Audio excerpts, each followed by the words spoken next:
அன்னையாம் மாமரியின் அன்பு சகோதரர்களே, சகோதரிகளே, அன்னையின் வணக்க மாதத்தின் 5வது நாளில் நாம் இருக்கின்றோம். இந்த 5வது நாளில் அன்னையை பற்றி சிந்திப்பதில் ஒவ்வொருவருக்கும், எனக்கும், உங்கள் அனைவருக்கும் ஒரு ஆசீர்வாதம். இன்று அன்னை மரியாளை கோயிலில் காணிக்கையாக ஒப்புக் கொடுக்கப்பட்டதை குறித்து நாம் தியானிக்கவிருக்கின்றோம். கோயிலில் அன்னையை காணிக்கையாக ஒப்புக் கொடுக்கப்பட்டது ஒரு 3 பிரிவாக நாம் இன்று சிந்திக்கலாம். முதலாவது, அன்னையாம் மரியாவின் பெற்றோர்கள் சுவைக்கின், அன்னாள் இவர்கள் அன்னையை கோவிலில் காணிக்கையாக ஒப்புக் கொடுப்பதையும், இரண்டாவது, அன்னை மரியாளே தன்னை முழுமையாக இறைவனுக்கு அர்ப்பணம் செய்து கொண்டதை பற்றியும், மூன்றாவதாக, அர்ப்பணத்தை முழுமையாக ஏற்றுக்கொண்ட அன்னை மரியாள் கோவிலில் அந்த அர்ப்பண வாழ்வை அவர் வாழ்ந்ததை பற்றியும் நாம் இங்கு சிந்திக்க அழைக்கப்படுகின்றோம். பிரியமானவர்களே, சுவைக்கின் அன்னாள் தம்பதியினர் பல வருடங்களாக குழந்தை பாக்கியம் இல்லாத ஒரு தம்பதியர்களாக வாழ்ந்து வருகின்றார்கள். குழந்தை பாக்கியம் இல்லாத காரணத்தினால் சமுதாயத்தில் அவர்கள் சற்று குறைவாகவே அவர்களுக்கு மரியாதையும் வரவேற்பும் அளிக்கப்படுகின்றது. இதனால் அவர்கள் மனம் உடைந்து இறைவனிடத்தில் ஜெபிக்கின்றார்கள். அவர்களுக்கு ஒரு நல்லதொரு ஆண்டவருடைய இரக்கத்தையும் ஆண்டவருடைய அருளையும் கொண்ட ஒரு குழந்தையானது பெற அவர்கள் ஆண்டவரிடத்தில் ஜெபிக்கின்றார்கள். சுவைக்கின் அந்த சமுதாயத்தில் மிகப்பெரிய ஒரு பணக்காரர். அவ்வாறு இருக்கையில் தன்னுடைய சொத்தில் ஒரு பகுதியை இறைவனுக்கு காணிக்கையாக ஒப்புக் கொடுக்க கோவிலுக்கு செல்கின்றார். குழந்தை இல்லாத ஒரே காரணத்தினால் குருக்களால் அந்த காணிக்கையை ஏற்றுக்கொள்ளப்படாமல் மறுதலித்து அவர் மீண்டும் திரும்பி வருகின்றார். இது அவருக்கு மிகப்பெரிய ஒரு பாதிப்பை ஏற்படுத்துகின்றது. சுவைக்கினும் அன்னாலும் வயது முதிர்ந்தவர்களாக இருந்தாலும் கூட ஆண்டவர் மீது வைத்திருந்த அந்த அளப்பரிய நம்பிக்கையினால் ஜெபம் செய்கின்றார்கள், வேண்டுதல் வைக்கின்றார்கள், ஆண்டவரிடத்தில் ஜெபிக்கின்றார்கள். அவர்களுடைய நம்பிக்கையையும் அவருடைய ஜெபத்தையும் கேட்ட இறைவன் அவர்களுக்கு குழந்தை பாக்கியத்தை கொடுக்கின்றார். அப்பொழுது சுவைக்கின் அன்னாள் இவர்கள் ஒரு அற்புதமான குழந்தை, மாசற்ற, மறுவற்ற, பாவமில்லாத அந்த குழந்தையானது எந்த ஒரு தீங்கும் எந்த ஒரு பாவமும் அண்டாதபடிக்கு அந்த குழந்தையை வளர்க்க வேண்டும், எப்படி ஒரு குழந்தை அவர்களுக்கு வேண்டும் என்று அவர்களின் இன்னும் ஒரு வேண்டுதலை இறைவனிடத்திலே வைக்கின்றார்கள். அப்படியாக மரியாள், அன்னை மரியாள் நம்முடைய தாயானவள் பிறக்கின்றார். அவர்கள் 3 மாதம் கழித்து அந்த குழந்தையை ஆலயத்திற்கு எடுத்து சென்று அர்ப்பணம் செய்கின்றார்கள். அன்பானவர்களே, பல நேரங்களில் நாம் பல நேர்ச்சிகளை ஆண்டவரிடத்தில், அன்னை மரியாளிடத்தில் நாம் பல நேர்ச்சிகளை நம்முடைய தேவைகளுக்கு ஏற்ப நாம் வைக்கின்றோம். நாம் ஜெபிக்கின்ற வேண்டல்கள், நேர்ச்சைகள் இறைவன் நமக்கு கொடுத்து விட்ட பிறகு நாம் அவருக்கு அந்த வேண்டல்களை நிறைவேற்றுவதை நாம் மறந்து விடுகின்றோம். கடவுளுக்கு நன்றி சொல்வதை மறந்து விடுகின்றோம். இதோ இந்த தம்பதியரை போல, இந்த புனிதமான தம்பதியர்களைப் போல ஆண்டவருக்கு நாம் வேண்டிக் கொண்ட அந்த நேர்ச்சியை முழுமையாக முடிக்கவும், ஆண்டவருக்கு நன்றி கூறவும், அதை முழுமையாக நிறைவேற்றவும் நாம் இந்த பெற்றோர்களைப் போல, அன்னை மரியாவின் பெற்றோர்களைப் போல நாம் நம்முடைய வேண்டல்களை நிறைவேற்ற கற்றுக்கொள்வோம். இரண்டாவது, நம்முடைய அன்னை மரியாள் தன்னை இறைவனுக்கு முழுமையாக அர்ப்பணம் செய்கின்றார். அவரே தன்னை முழுமையாக அர்ப்பணம் செய்கின்றார். தன்னுடைய 3 வயதிலேயே அவர் ஆலயத்திற்கு அர்ப்பணிக்கப்பட்டிருக்கின்றார் என்பதை உணர்ந்த அவர் அதை முழுமையாக, முழு மனதோடு, முழு உள்ளத்தோடு முழு ஆற்றலோடு அந்த அர்ப்பணத்தை ஏற்றுக்கொள்கின்றார். அந்த அர்ப்பணத்தை ஏற்றுக்கொண்ட அன்னை மரியாள் அந்த கோவிலில் ஒரு புனிதமான அற்புதமான பிறருக்கு எடுத்துக்காட்டான குழந்தையாக அவர் வளர்ந்து வருகின்றார். அவருடைய செயல்கள், அன்னை மரியாளுடைய சொல் செயல் சிந்தனை இறைவனுடைய திட்டத்திற்கு ஏற்றாற் போல, இறை குழந்தை போல அவர் அனைத்தும் நடந்து கொள்வது அனைத்தும் கடவுளுடைய குழந்தை என்பதை நிரூபிக்க அவர் அங்கு ஆசிக்கின்றார். அவர் வளர்ந்து வருகையில் அவருடைய அர்ப்பணிப்பை முழுமையாக உணர்ந்து வருகின்றார். அதுதான் மிகப்பெரிய ஒரு ஆச்சரியமான, நமக்கு ஒவ்வொருவருக்கும் எடுத்துக்காட்டான ஒரு காரியமாக இருக்கின்றது. அன்பார்ந்தவர்களே, அன்னை மரியாவினுடைய அர்ப்பணத்தை கண்டு நாமும் கடவுளுடைய கட்டளைகளுக்கு கீழ்ப்படிந்து நடப்பதில் தயக்கம் காட்டாமல் நாம் இறைவனோடு நெருங்கி வாழக்கூடிய, நெருங்கி உறவாடக்கூடிய உள்ளத்தையும் மனதையும் நாம் கொண்டவர்களாக இருக்க நாம் முயற்சிக்க வேண்டும். எப்படி அன்னை மரியாள் முழுமையாக ஆண்டவருக்கு அர்ப்பணித்து அர்ப்பணிக்கப்பட்ட ஒரு குழந்தையாக வளர்கின்றாரோ, அதே போல நாமும் நம்மை முழுமையாக ஆண்டவருக்கு ஒப்பு கொடுக்க அர்ப்பணிக்க நாம் கற்றுக்கொள்ள வேண்டும். மூன்றாவது, அன்னை மரியாள் ஆலயத்தில் வாழ்ந்த அந்த அர்ப்பண வாழ்வு. அந்த அர்ப்பண வாழ்வு ஒவ்வொருவரும் நாம் இறைவனிடமிருந்து அழைப்பை பெற்றிருக்கின்றோம். நாம் ஒவ்வொருவரும் அர்ப்பணிக்கப்பட்டவர்கள். இயேசுவை ஏற்றுக்கொண்ட நாம் ஒவ்வொருவரும் ஆண்டவரிடத்திலே அர்ப்பணிக்கப்பட்ட ஆன்மாக்கள். அந்த அர்ப்பண வாழ்வில் நாம் எவ்வாறு வாழ்கின்றோம் என்பது மிகவும் முக்கியமானது. அதாவது அன்னை மரியாள் சிறு வயதிலேயே தன்னை அர்ப்பணிக்கப்பட்டவள் என்பதை உணர்ந்து அவள் செய்கின்ற செயல் ஒவ்வொன்றும் பிறருக்கு ஒரு எடுத்துக்காட்டாக அமைகின்றது. குறிப்பாக மரியா மாசன்றி பாவமின்றி வளர்வதால் மனிதனிடமிருந்து இருக்கின்ற நிலையற்ற தன்மையும் செயல்பாடுகளும் அவரிடத்தில் காணப்படுவதில்லை. அவள் மாசற்ற மறுவற்ற பாவமற்ற பிள்ளையாக வளர்வது மக்களிடையே இருக்கின்ற சாதாரண மக்களைப் போல, இந்த மன்னகத்தைச் சேர்ந்தவர்களைப் போல அவர் வளரவில்லை. மாறாக அவர் அந்த ஆலயத்தில் ஆண்டவருக்கு பணி செய்துவிட்ட பிறகு அவர் வெளியே சென்று ஆலயத்தில் வெளியே இருக்கின்ற ஏழைகளுக்கு, அனாதைகளுக்கு, உறைவிடம் இல்லாதவர்களுக்கு, உணவு இல்லாதவர்களுக்கு அவர் ஆலயத்தை விட்டு சென்று அவர் உதவி செய்கின்றார். எவ்வாறு அவர் எலிசபெத் அம்மாளை காண சென்றாரோ, அதே போல அந்த சிறு வயதில் அந்த பிறருக்கு உதவி செய்யக்கூடிய கருணை உள்ளம் கொண்ட ஒரு குழந்தையாக அவர் வளர்கின்றார்.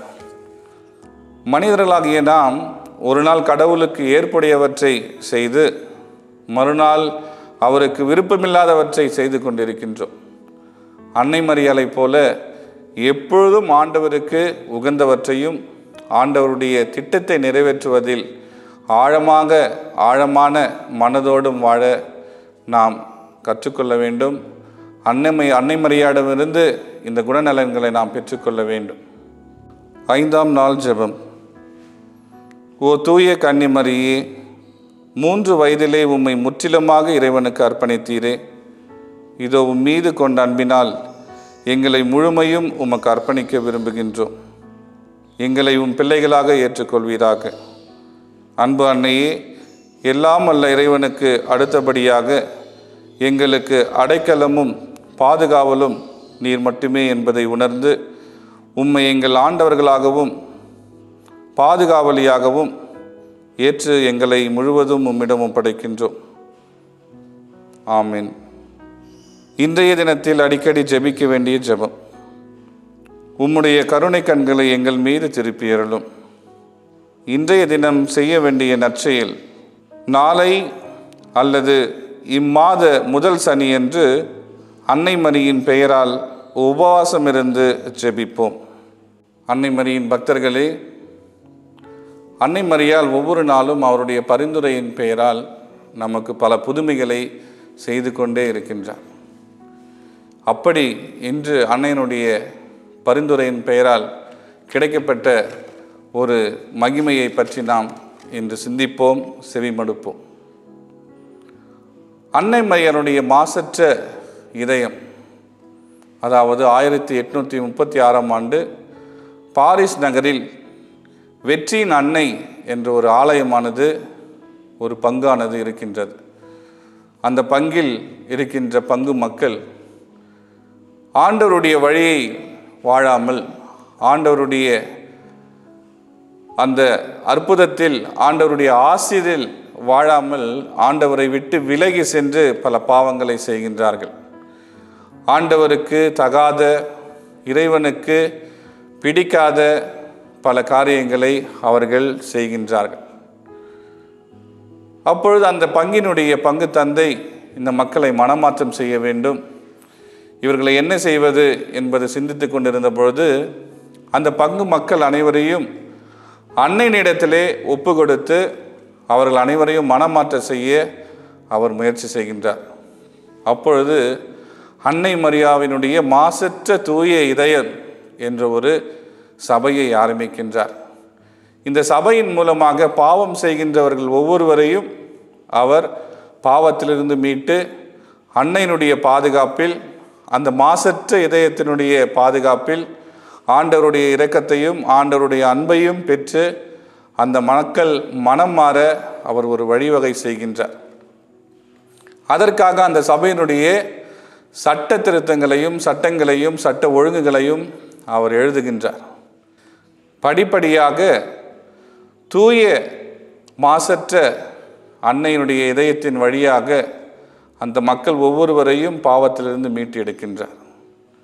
அற்புதம் என்னவென்றால், அந்த சபையானது மென்மேலும் வளருகின்றது. அந்த பங்கில் மட்டுமல்லாமல், அந்த பாரிஸ் நகரில் மட்டுமல்லாமல், திருத்தந்தைக்கு அந்த சபையினுடைய வளர்ச்சியானது திருத்தந்தையினுடைய செவிக்கு எட்டுகின்றது. திருத்தந்தை தூய கன்னிமரியாவினுடைய மாசற்ற தூய இதயத்தினுடைய சபையை அவர் அங்கீகரிக்கின்றார். மேலும் பல ஆயிரக்கணக்கான மக்கள் அந்த சபையில் சேர்ந்து பாவத்திலிருந்து விடுபட்டு மனமாற்றம் அடைந்து அவர்கள் ஒரு நல்ல அன்னைக்கு உகந்த, கடவுளுக்கு உகந்த பிள்ளைகளாக அவர்கள் வளர்ந்து வருகின்றார்கள். அன்பார்ந்தவர்களே, இது தொடர்ந்து இன்னும் நடந்து கொண்டே இருக்கின்றது. அன்னையினுடைய தூய மாசற்ற இதயம் நாம் ஒவ்வொருவரையும் பாவத்திலிருந்து விடுபட்டு வாழ நமக்கு அழைப்பு விடுகின்றது. நாம் ஒவ்வொருவரும் இறைவனுடைய பிள்ளைகள், கடவுளுடைய பிள்ளைகள், அன்னை மரியாளுடைய பிள்ளைகள். அன்னை மரியாள் நம் ஒவ்வொருவருக்கும் தாயாக இருக்கின்றாள். அப்படி இருக்கின்ற பொழுது அவருடைய தூய மாசற்ற இதயமானது, எவ்வாறு அவருடைய தூய இதய மாசற்ற இதயமானது பாவமில்லாமல் இருக்கின்றதோ, அதே போல நம்முடைய இதயமும் பாவமில்லாமல், கரையில்லாமல் இருக்க அன்னை மரியாள் ஆசைப்படுகின்றார். ஆகவேதான் அந்த அன்னை மரியாவினுடைய தூய மாசற்ற இதயத்தின் வழியாக ஒவ்வொருவரையும் மனமாற நமக்கு அழைப்பு விடுகின்றார். நாமும் அன்னை மீது பக்தி கொண்டுள்ள நாம் ஒவ்வொருவரும், அன்னையை அன்பு செய்கின்ற ஒவ்வொருவரும் பாவ செயல்களிலிருந்து விடுபட்டு, அந்த பாவத்திலிருந்து விடுபட்டு, தீய செயல்களிலிருந்து விடுபட்டு நாம் அன்னையை அன்பு செய்கின்றவர்கள் என்பதை நிரூபிக்க நாம் மனம் மாற வேண்டும். மனம் மாறி கடவுளிடம் திரும்பி வர வேண்டும் என்பதுதான் நம்முடைய அன்னை மரியாவினுடைய மிகப்பெரிய ஒரு ஆசை. அன்பார்ந்தவர்களே, அன்னையினுடைய வணக்கத்தின் மாதத்தில் இருக்கின்ற நாம் ஒவ்வொருவரும் அன்னையினுடைய பிள்ளைகள் என்பதை உணர்ந்து நாம் பாவ செயல்களிலிருந்து விடுபட்டு அன்னையினுடைய பிள்ளைகளாக வாழ நாம் முயற்சிப்போம். ஆமீன். மிகவும் இரக்கமுள்ள தாயே, உமது அடைக்கலமாக ஓடி வந்து உம்முடைய உபகார சகாயங்களை இறைந்து உம்முடைய மன்றாட்டுகளின் உதவியை கேட்ட ஒருவராகிலும் உம்மால் கைவிடப்பட்டதாக ஒருபோதும் உலகில் சொல்ல கேள்விப்பட்டதில்லை என்று நினைத்தருளும். கன்னியர்களுடைய ராக்கினியான கன்னிகையே, தயவுள்ள தாயே, இப்படிப்பட்ட நம்பிக்கையால் ஏவப்பட்டு உம்முடைய திருப்பாதத்தை அண்டி வருகின்றோம். பெருமூச்சறிந்து அழுது பாவியாகிய நாங்கள் உமது தயாளத்தை காத்து கொண்டு உமது சமூகத்திலே நிற்கின்றோம். அவதரித்த வார்த்தையின் தாயே, எங்கள் மன்றாட்டை புறக்கணியாமல் தயாபரியாய் கேட்டு தந்தருளும். ஆமேன். ஜென்ம பாவமில்லாமல் உற்பவித்த புனித மரியாயே, பாவிகளுக்கு அடைக்கலமே, இதோ உமது அடைக்கலமாக ஓடி வந்தோம். எங்கள் பேரில் இரக்கமாயிருந்து எங்களுக்காக உம்முடைய திருக்குமாரனை வேண்டிக் கொள்ளும். அருள் நிறைந்த மரியே வாழ்க, ஆண்டவர் உம்முடனே, பெண்களுள் ஆசீர் பெற்றவர் நீரே. உம்முடைய திருவயிற்றின் கனியாகிய இயேசுவும் ஆசீர் பெற்றவரே. புனித மரியே, இறைவனின் தாயே, பாவிகளாயிருக்கிற எங்களுக்காக இப்பொழுதும் எங்கள் இறப்பின் வேளையிலும் வேண்டிக் கொள்ளும். ஆமேன். ஜென்ம பாவமில்லாமல் உற்பவித்த புனித மரியாயே, பாவிகளுக்கு அடைக்கலமே, இதோ உமது அடைக்கலமாக ஓடி வந்தோம். எங்கள் பேரில் இரக்கமாயிருந்து எங்களுக்காக உம்முடைய திருக்குமாரனை வேண்டிக் கொள்ளும். அருள் நிறைந்த மரியே வாழ்க, ஆண்டவர் உம்முடனே, பெண்களுள் ஆசீர் பெற்றவர் நீரே. உம்முடைய திருவயிற்றின் கனியாகிய இயேசுவும் ஆசீர் பெற்றவரே. புனித மரியே, இறைவனின் தாயே, பாவிகளாயிருக்கிற எங்களுக்காக இப்பொழுதும் எங்கள் இறப்பின் வேளையிலும் வேண்டிக் கொள்ளும். ஆமேன். ஜென்ம பாவமில்லாமல் உற்பவித்த புனித மரியாயே, பாவிகளுக்கு அடைக்கலமே, இதோ உமது அடைக்கலமாக ஓடி வந்தோம். எங்கள் பேரில் இரக்கமாயிருந்து எங்களுக்காக உம்முடைய திருக்குமாரனை வேண்டிக் கொள்ளும். அருள் நிறைந்த மரியே வாழ்க, ஆண்டவர் உம்முடனே, பெண்களுள் ஆசீர் பெற்றவர் நீரே. உம்முடைய திருவயிற்றின் கனியாகிய இயேசுவும் ஆசீர் பெற்றவரே. புனித மரியே, இறைவனின் தாயே, பாவிகளாயிருக்கிற எங்களுக்காக இப்பொழுதும் எங்கள் இறப்பின் வேளையிலும் வேண்டிக் கொள்ளும். ஆமேன். தந்தை, மகன், தூய ஆவியானவரின் பெயராலே. ஆமேன்.